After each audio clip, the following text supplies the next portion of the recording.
মাইমুনা লিখেছেন, আমার স্বামী অফিস থেকে আসার পর আমাকে তেমন সময়ই দেয় না, মোবাইল ফেসবুক এসব নিয়ে ব্যস্ত থাকেন, এমনকি আমার অসুস্থতার সময়ও কেয়ার করেন না। একজন স্ত্রী হিসেবে আমার জন্য করণীয় যদি আমাকে বলতেন।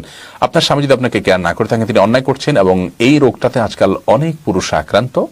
সোশ্যাল মিডিয়া এবং মোবাইলে এডিকশন আমাদেরকে আজ আমাদের সম্পর্কগুলোকে ঠুনকো করে দিয়েছে, এটি যেমন সত্য, সেই সাথে আমরা এটিও উল্লেখ করতে চাই যে আপনি একজন স্ত্রী হিসাবে আপনার কর্তব্য হলো স্বামীকে এই অ্যাডিকশন থেকে, নেশা থেকে দূরে আনার জন্য কাউন্সেলিং এর ব্যবস্থা করা, বোঝানো, ভালোবাসা দেওয়া, দোয়া করা, বিভিন্নভাবে আপনি চেষ্টাটা অব্যাহত রাখবেন। যদি তিনি এটা না করেন তাহলে সেক্ষেত্রে মনে রাখবেন আপনি আপনার কর্তব্য পালনে কোনো ত্রুটি করছেন কিনা সেটা আপনি যত্ন নেবেন, খেয়াল রাখবেন, এবং তিনি আপনার প্রতি কেয়ার করছেন না, তার কর্তব্য পালনে ত্রুটি করছেন, সে বিষয় নিয়ে আপনি যদি ছাড় দেন, ইনশাআল্লাহ আল্লাহর কাছে আপনি আজর পাবেন।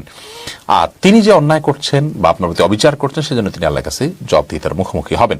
তবে এগুলো নিয়ে যথেষ্ট আপনার ছাড় দেওয়ার মানসিকতা থাকা উচিত এবং এগুলো নিয়ে বাড়াবাড়ি করা উচিত নয়। এগুলো নিয়ে বাড়াবাড়ি দাম্পত্য কলহের দিকে নিয়ে যায় এবং ধৈর্যের সাথে, বুদ্ধিমত্তার সাথে এগুলোকে মোকাবেলা করতে হয়। আল্লাহ তাআলা তৌফিক দান করুন।